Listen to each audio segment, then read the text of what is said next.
nga doon waxal donc même le nom Ousmane Sonko démb dégguñu ko fa te moo nekkoon objet seenu ko daje.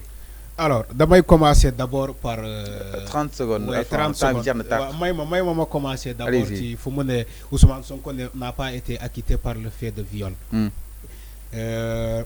Quand on manipule la loi.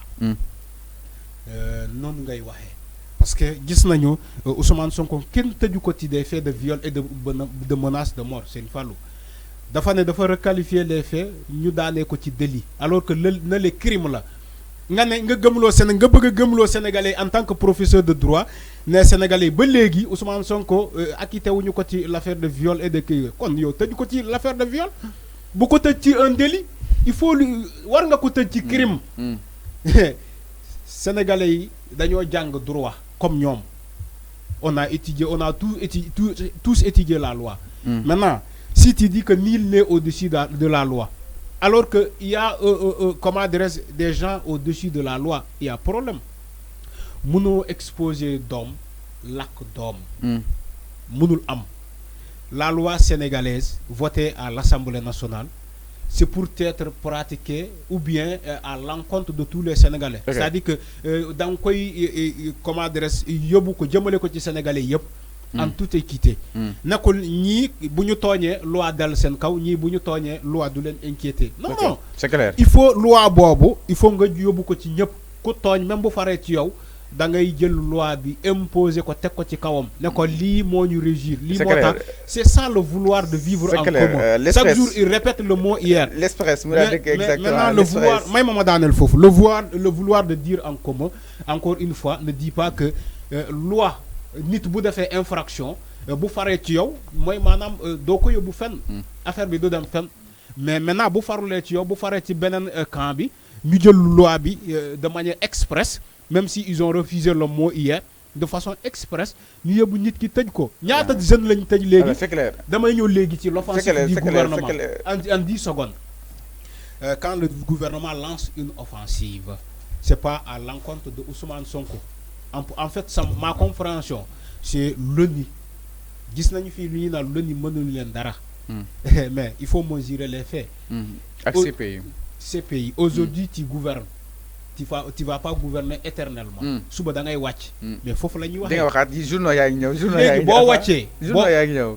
journaux yaa ngi ñëw express li ñu daal di dem parce que da nga ko bëgg a évoquer vite fait dañuy dem si express mi daal di exactement express nag ak li nga xam ne que moo di voulant communiquer après la forte pression internationale jàppale ni tam exercice raté pour le gouvernement Amadou Ba ma ni kon ki nga xam ne que moo di Amadou Ba nag raté na li nga xam ne moo di exercice am jëm si gouvernement jëm si communication bi nga xam tam dem awal na ko fa nga xam ni itam moo di séddaanu ko mi si xëdd ko gu njëkk bu nga xam ne que moo di l'Express quotidien li itam bokk na xëdd gu njëkk bu lax tribune daal di exactement tribune nag ak li nga xam ne que moo di le gouvernement s'explique sans convaincre man ni kon gouvernement bi nag expliqué na te li mu wax daloo si xelu li nga xam ne que moo di askan mi si xëdd gu njëkk bu la tribune su saa mu daal di exactement su saa nag ak 2 heures de show la ko daal tuddee exactement ndaxte li ñu wax noo doon def li nga xam ne que moo di show to show mi si xëdd gu njëkk bu su saa l'observateur mu daal di koy titré moom itam ak mot sur mot le regard critique des experts en com sur l'opération de déconstruction du gouvernement ma ni kon expert en commun nag wax nañ si xët gu njëkk bu l'observateur jëm si li nga xam ne que moo di mot sur mot maanaam kàddu yi nag da nga kaa ñëw gën a renforcer li nga xam ne que moo di jafe-jafe askan wi naka démb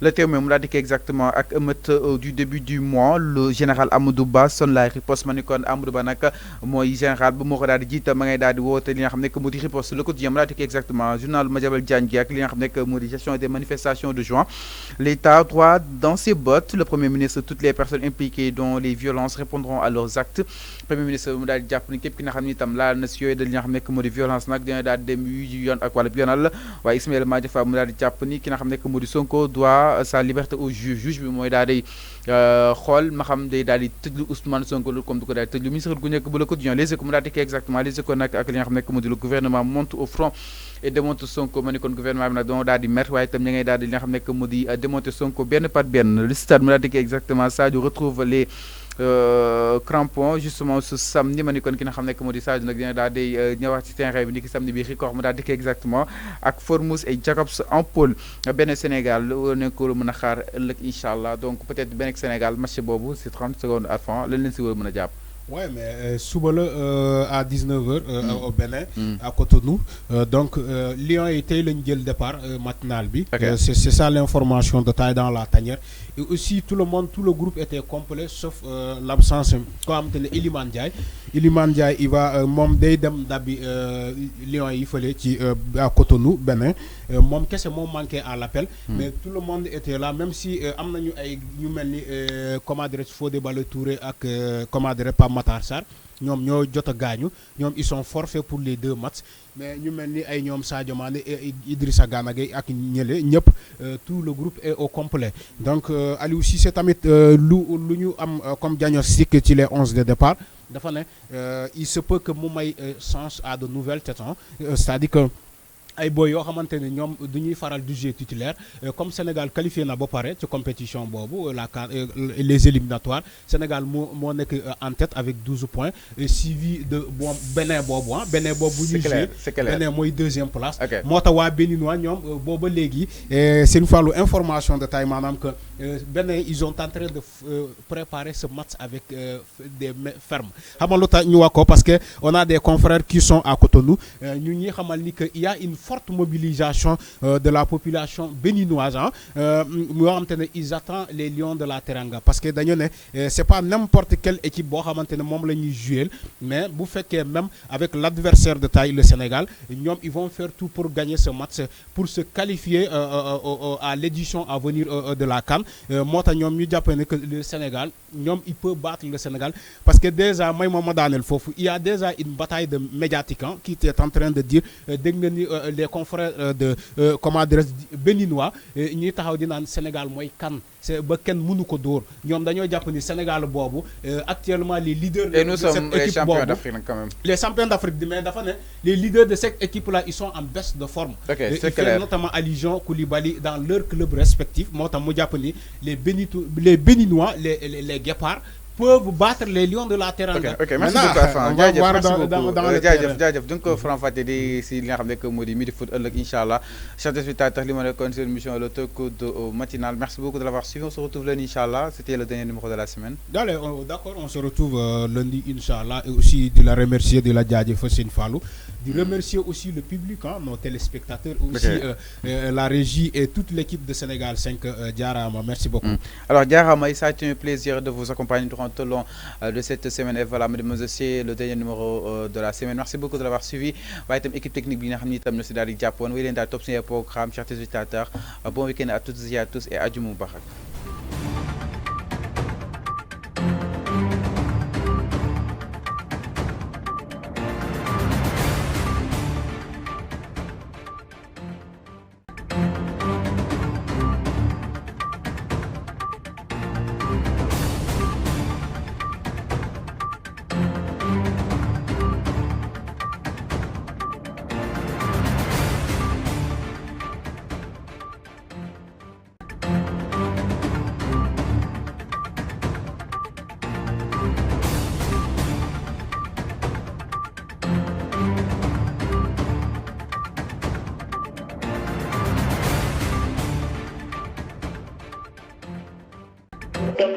CEFAS, le Centre de formation africain du Sénégal, reconnu par l'État du Sénégal et la Fédération internationale des études de la France, le premier centre de formation privé au Sénégal. Une école d'excellence et de référence composée de 4 départements. Département des sciences de la santé, département de gestion et technique, département CPS, PT, BTS, département des études internationales. Nos filières, infirmier d'État, sage-femme d'État, assistant infirmier d'État, analyse biologique, biologie médicale, délégué médical, vendeur en pharmacie, secrétariat médical, transport et logistique, commerce international, transit douane, gestion des ressources humaines, comptabilité et gestion, assistanat de direction, secrétariat bureautique, gestion hôtelière et restauration, marketing communication, informatique de gestion, génie informatique, agroalimentaire, génie civil, électrotechnique, électromécanique, génie électrique, génie industriel, qualité, hygiène, sécurité et environnement, sciences et technologies d'information et de communication, réseau et sécurité, contrôle contrôle de gestion et système d'information, ingénierie de conception et de développement d'applications, administration de bases de données et technologies web.